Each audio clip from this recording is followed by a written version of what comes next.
Okay, good evening, everybody. We're doing this week is a shir on Purim and Vayikra. So let's start with. I have two pieces from Rav Hutner on page one. On page two, we have the Darash Mordechai and Kanfeyon. I don't know that we'll get to everything, but let's start with Rav Hutner because the number one on the sheet is actually a Parsha Purim idea. This is in his Ma'amarei Pachad Yitzchak on Purim, and the opening is like this: Vayikra El Moshe, very appropriate. The opening of our Parsha, HaKadosh Baruch Hu calls Moshe Rabbeinu. Beforish Bezeh, you see from this pasuk, She'afilu Moshe Rabbeinu, even Moshe Rabbeinu, Shahayu Nirim Lo Kol Harazei Olam,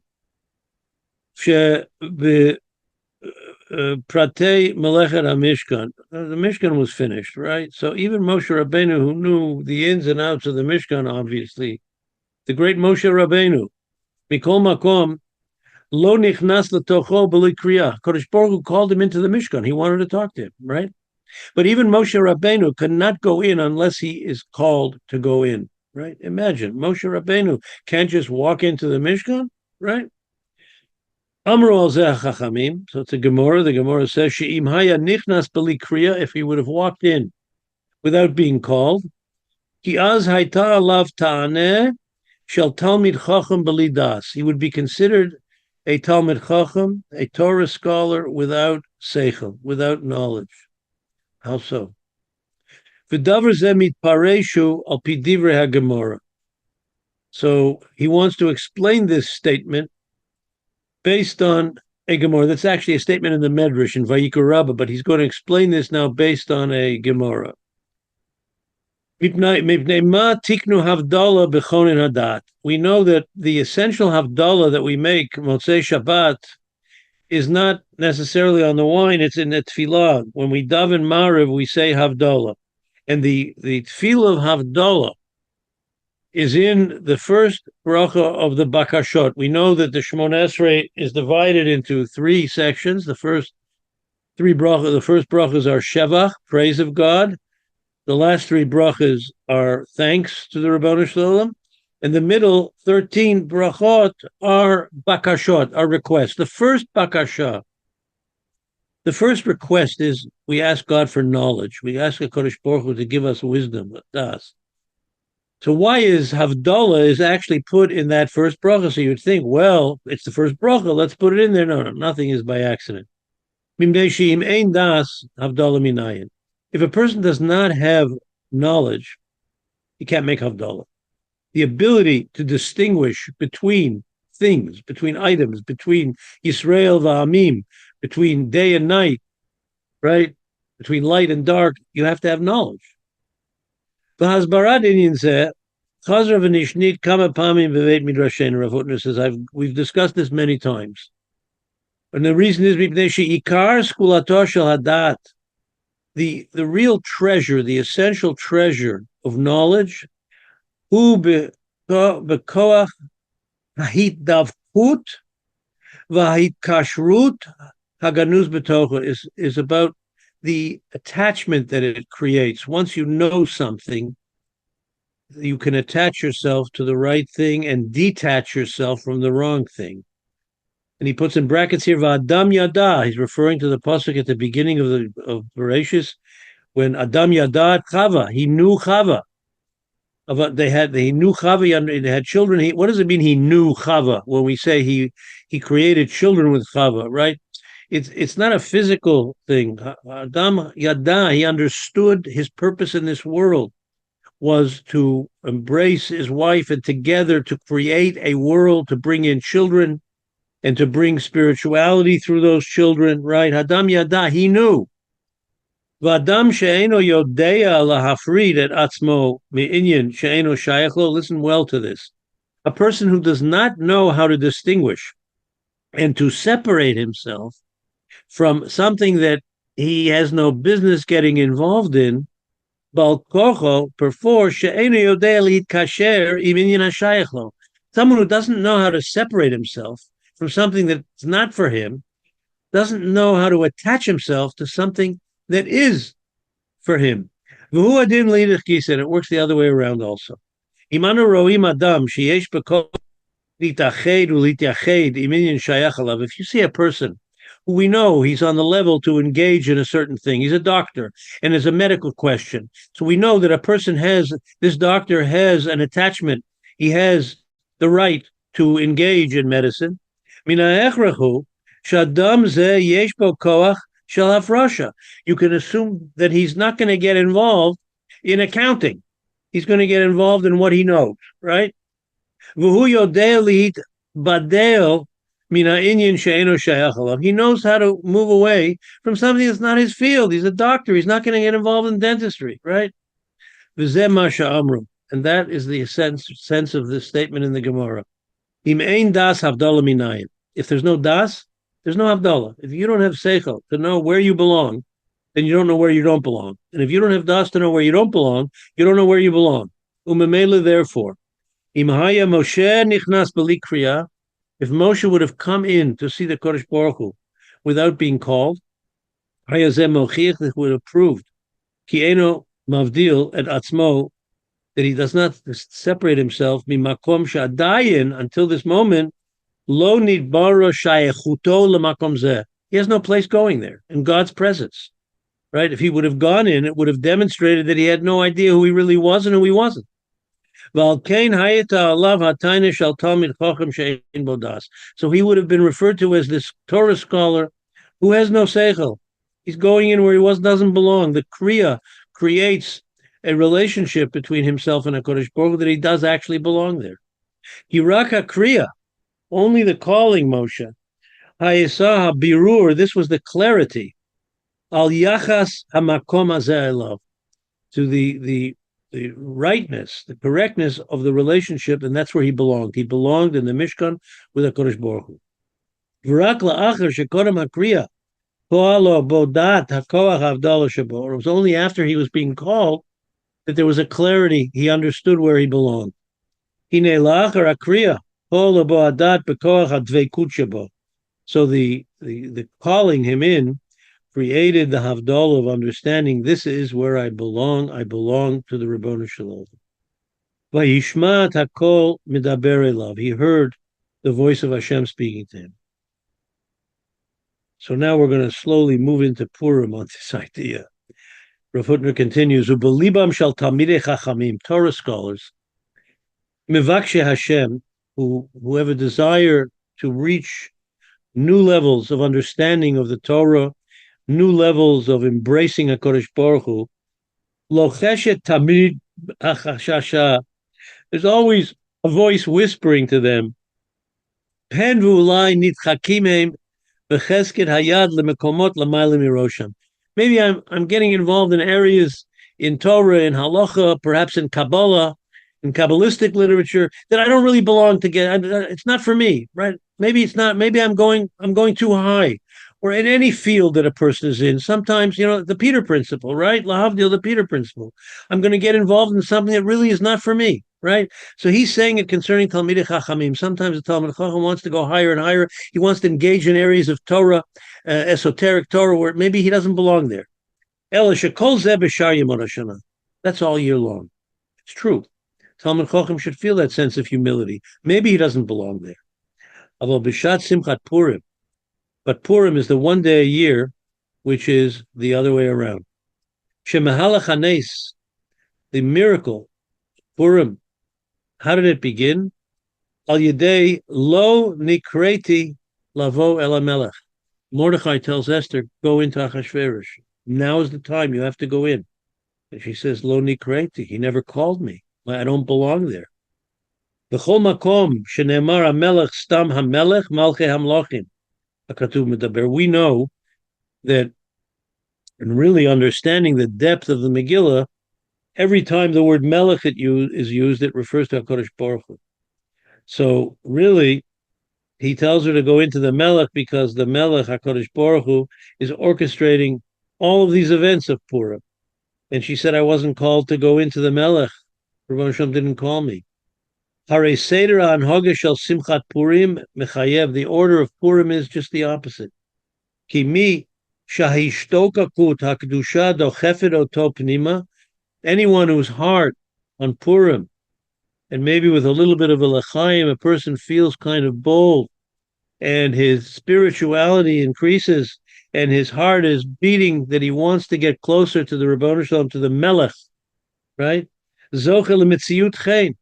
He could do it. V'adarabba, moshitim et sharvit hazahav. The Melech extended his sword to Esther to come in. Again, via Gabriel the Malach, as the Meforshim to the Gemara tells us, right? But HaKadosh Baruch Hu wanted her to come in. V'im tomar, you're going to tell me, halo lo nichnas b'li kriya. You're not supposed to go in without being called, right? Nemar alav she'ein bodah, someone who goes in without being called, there's no seichel to Esther. What's she doing? Yesh lomar, the answer is adarabba. Halo b'simchat Purim. On Simchat Purim, ein ha'eder hadat chisaron klal. The absence of knowledge is not a chisaron. It is a milo. What do I mean? What do we say about Purim? Ad delo yada. That the obligation of Simcha and Purim is ad delo yada, until you no longer know the difference between cursed Haman and blessed Mordechai, right? So Purim is a time of ad delo yada. Beautiful piece. I just want to add that somebody once asked Rav Hutner a very good question, that if we're supposed to reach the level that we no longer know the difference between Haman, blessed Mordechai, and cursed Haman, that's why many people have a l'chaim, they drink, because when they drink, they get, after a little bit too much drinking, the Ramah says the best thing to do is go to sleep. Sleep for 5 minutes. That's the safest way of not knowing the difference between our Haman and Baruch Mordechai. But there's a deeper meaning to this. Ad lo yada. Why is that this song that we sing on Purim is Arur Baruch Mordechai Arur Haman? If the joy on Simcha is knowing that not to know the difference, we should say Arur Mordechai Baruch Haman. So why do we do it this way? And I think the answer is very simple, and it's a beautiful understanding of what Ad lo yada means.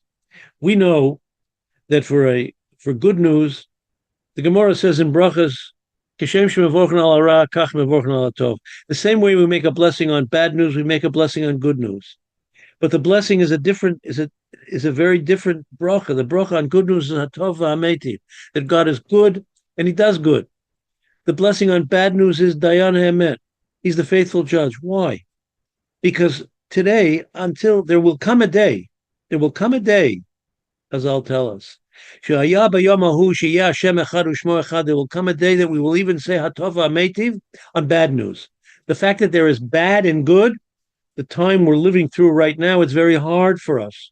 We have to reach deep down into our resources of emunah and HaKadosh Baruch Hu and our strength of faith to understand that there is good and bad, even if we don't understand it. We don't understand it.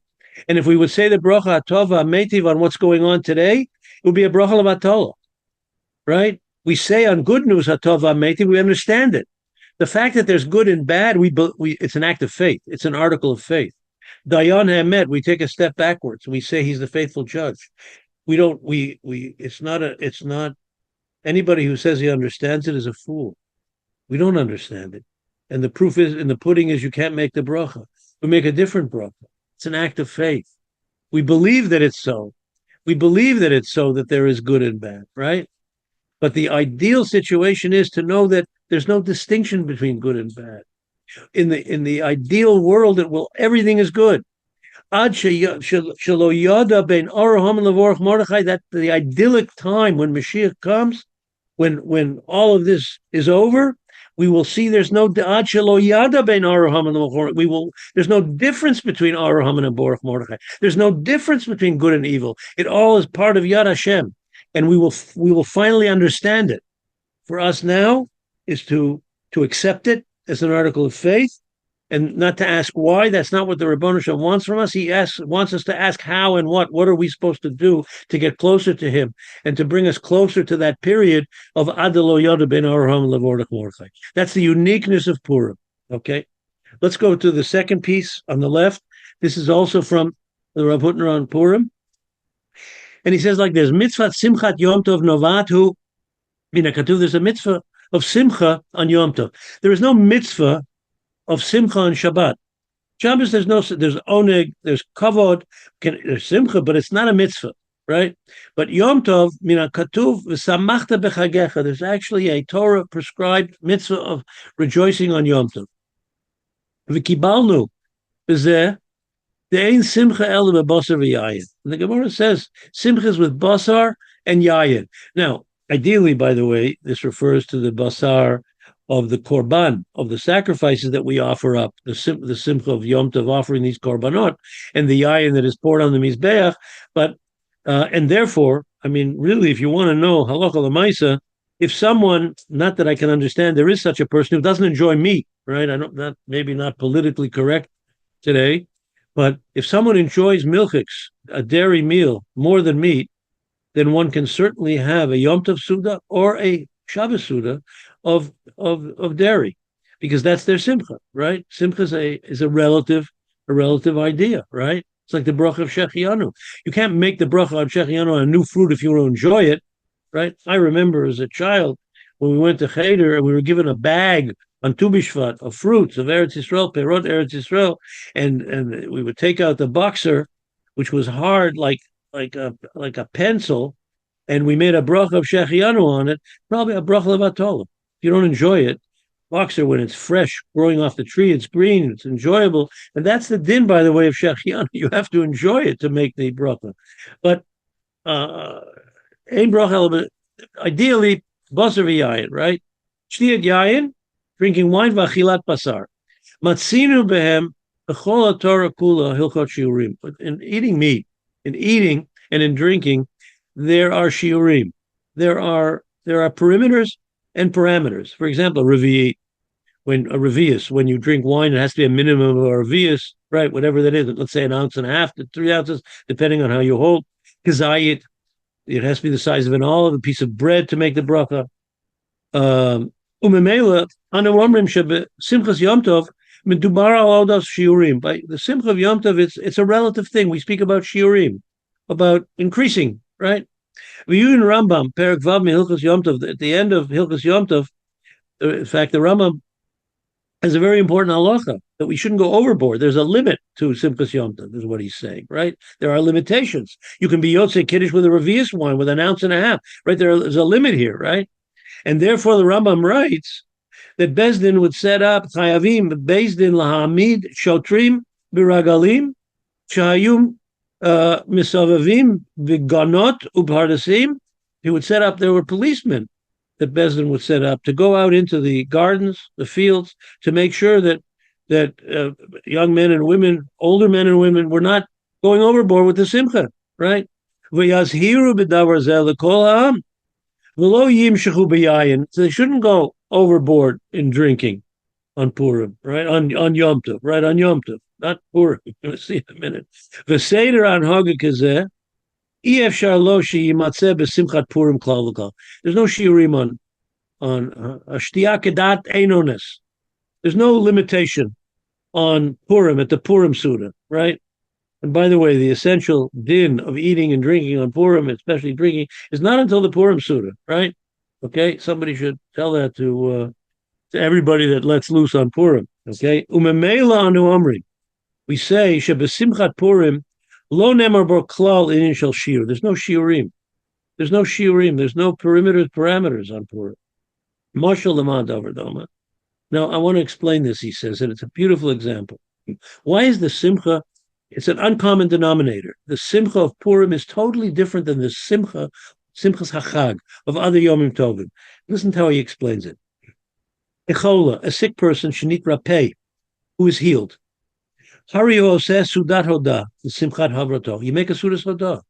Today, a person makes a kiddush in shul. Sometimes he makes, if he gets well, he makes a major meal for family, for friends. Shebevadai shenit rapeh. Shebevadai mishkala shel hasimcha ukifi erech sakanat hamachla v'toel harafua.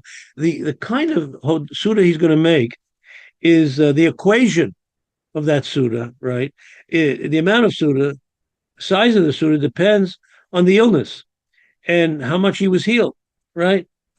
if a person, let's say, a person has sarton, he has cancer, and he's healed, he'll make a major suda, right?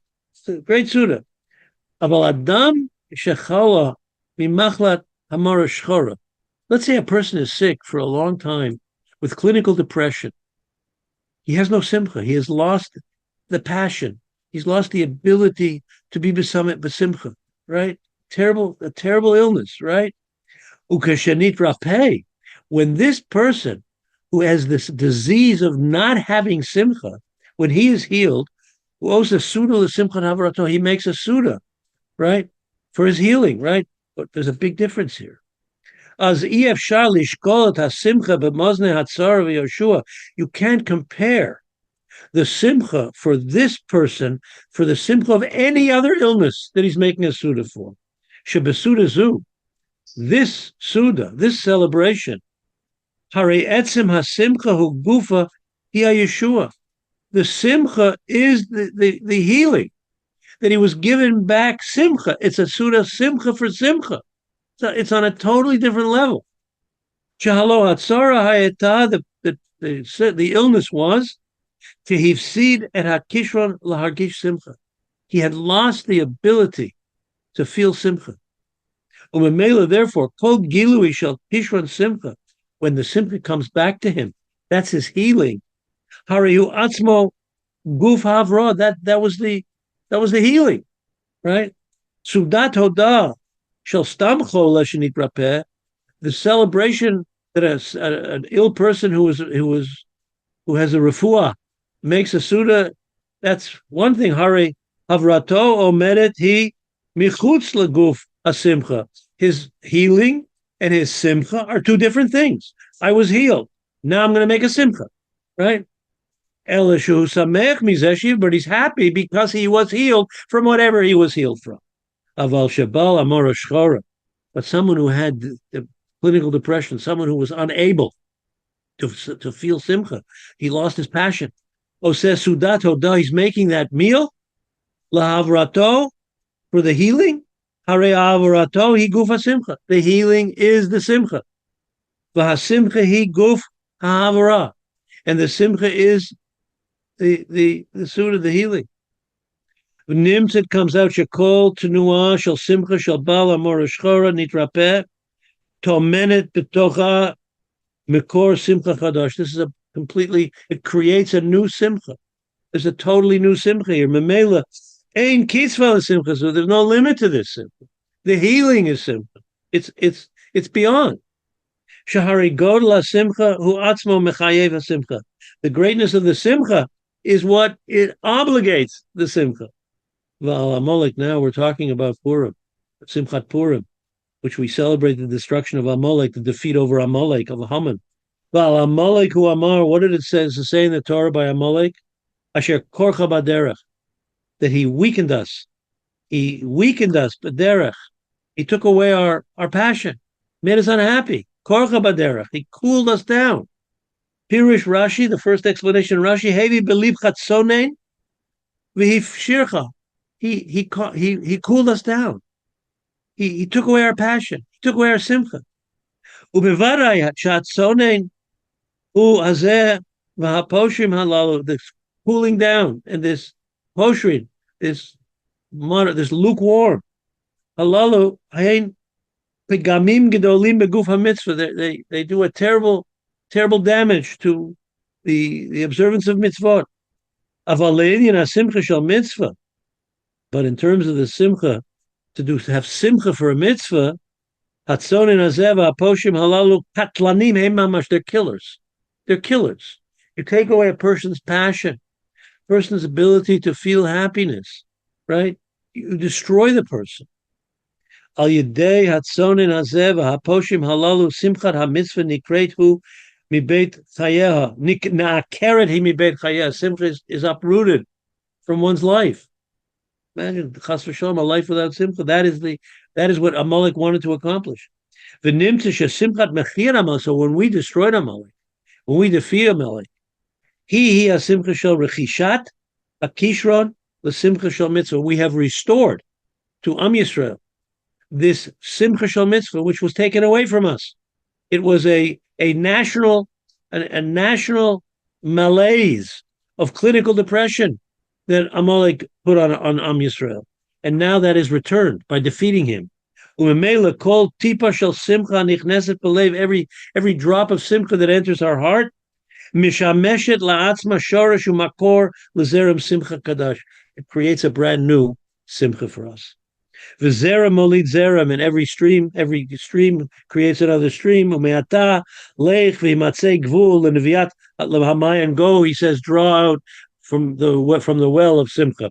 You should know that these ma'amorim were said at the Purim Suda over the years. Okay, I want to add one other thing. Rashi continues here, and he says, what did Amalek do? Everyone was afraid to touch Yisrael. They were afraid to start up with Klal Yisrael. So Amalek, it was like Rashi gives the example, brings a medrash of a boiling cauldron. And he jumped into this boiling cauldron. And by going into this boiling cauldron, what did he do? He took away the heat. His body temperature was lower, and he lowered the heat. He made it more possible for everyone else to jump in to the water, right? And to attack Klal Yisrael. That's the simple way we understand that medrash. But that medrash is a very strange medrash. Does this make sense? That he's going to jump in to a boiling cauldron and kill himself, right? It's a suicide mission. That's exactly the point that Amalek was really teaching the Umos HaOlam. That you want to destroy Klal Yisrael, you have to be prepared to die. You have to be prepared to have a suicide mission, which is exactly what we see that these Rishoyim are doing.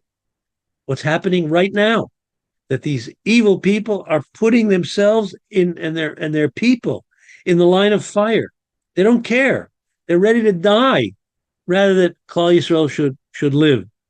Hashem Yishmor at this Eit Tzara Yaakov, and he should bring home the hostages, the two kinds of hostages, the actual hostages and the Chayalim Kadoshim, who are also hostages. Everyone should come home, and there should be Shalom on Yisrael, and hopefully a Simcha Purim will bring that about.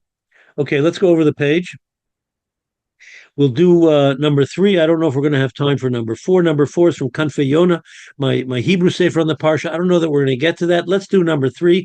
This is from the Dorosh Mordechai, who, excuse me, we have been quoting in the last few weeks, one of the great Magidim of Yerushalayim, Zatzal, and he on the whole Shemoshe Hosif Leda and Hashem. Oh, so now what's he talking about?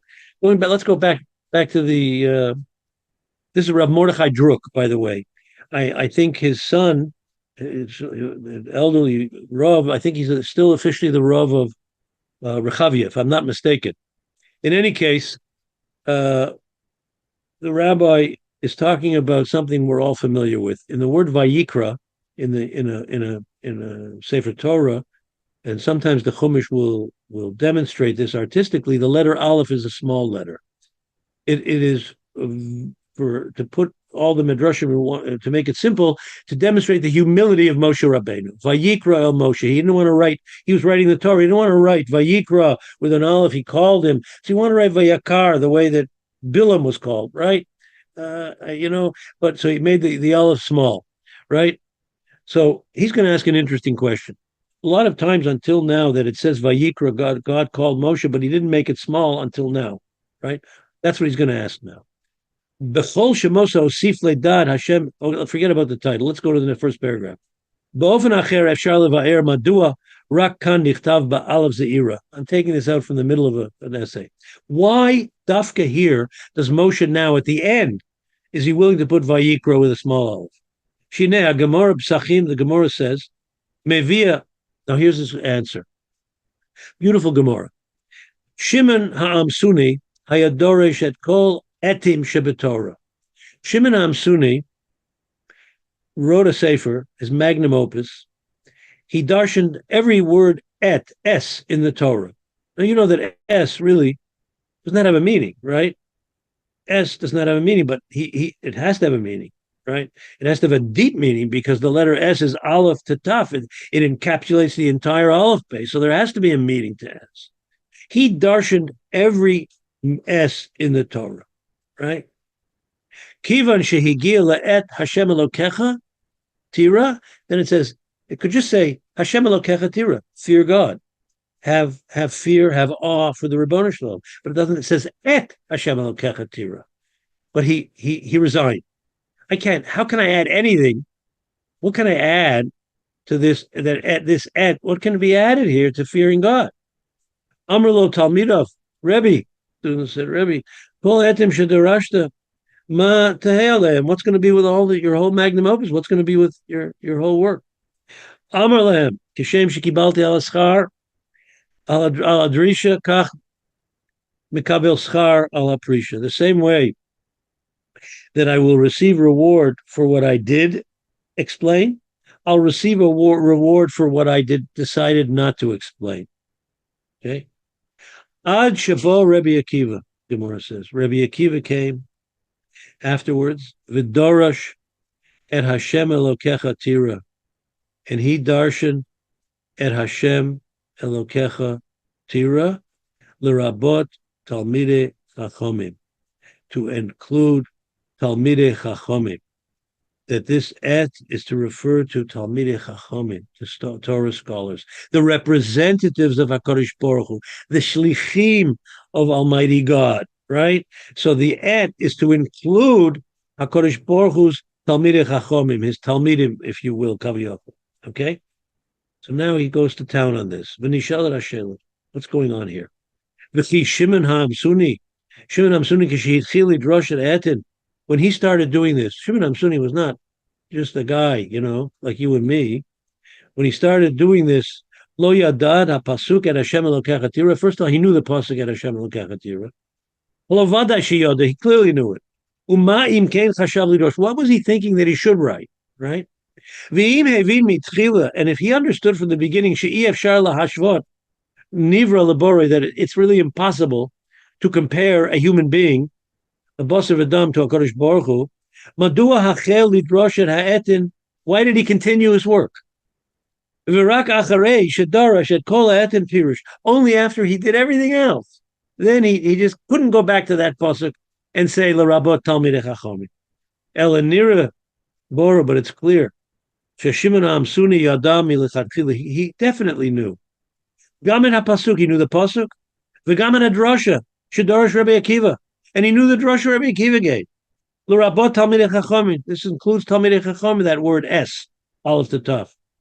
Ukeshehitchil lidrash ulhitageya al kol limud, hitaleh higil lidargot kavod. But as he was growing, as he was working on his sefer, he was going higher and higher in his level of understanding and his closeness with HaKadosh Baruch Hu and his awareness of the greatness of HaKadosh Baruch Hu, which is really beyond description, right? As he grew in his learning over the years, writing this, doing this. He reached unbelievable levels of Yiras Hashem and Avoda and spirituality and Ruchnias. Until the point when he got to this pasuk, he couldn't do it. Shem Kamar Shechina, that Talmud Chacham is like the Shechina. I have such an awareness of the Shechina now. When I started out this work, it was, now, how do you compare a person to the Shechina? Merov hasagot shehisi God b'gadlus Hashem, from all of the knowledge that he had of the Ribono Shel Olam, the greatness of Hashem. Shalifnei shalom ad v'darash, before, when he started learning this, hakol haya b'darga p'tucha yoter, it was on a lesser level, his awareness of God. Maybe I could put S l'rabos talmidei chacham to add Torah scholars. But now, shekvar dorosh kol kach harbe drashot miyom liyom olav nitale behechrech behakora gedola l'kedula Hashem. Now that after all the years of all these drushes, I've reached at such a level, lo haya mesugal lahashvot talmidei chacham lebora yitbora. That's why he retired. He resigned now. Can't do it. I cannot do this. Okay, we'll get to Rabbi Akiva in a minute. Ukafi sheyadua shara. Now you're going to give a beautiful example of this from Rav Shimon HaAmsuni to Rav Sadia Gaon. It is well known. Rav Sadia Gaon hayashav al kol yom al tshuva shel hamitzvot she'asa etmol. Rabbi Sadia Gaon would not go to sleep at night until he did tshuva. What? Not on his averas. You know, the Bali Musa teach us a person should have a notebook, and every night he should go through it. What did I do? What did I do wrong? What did I do right? Right. Rabbi Sadia Gaon did tshuva every night. On what? On his averas? No. Rabbi Sadia Gaon did tshuva every night on the mitzvahs that he did that day. What's going on here? Talmidim asked him, "Yilamdenu Rabbeinu Madua Osa tshuva al mitzvah." How do you do tshuva on mitzvahs? He's birleim Rav Sadia Gaon. He said, "He called Yom Hu Masig Yoter Gadlut Habore." Every day, I have a deeper and more profound awareness of HaKadosh Baruch Hu. Ulefi hagadlut shehu masig hayom, the greatness of HaKadosh Baruch Hu that I sense today.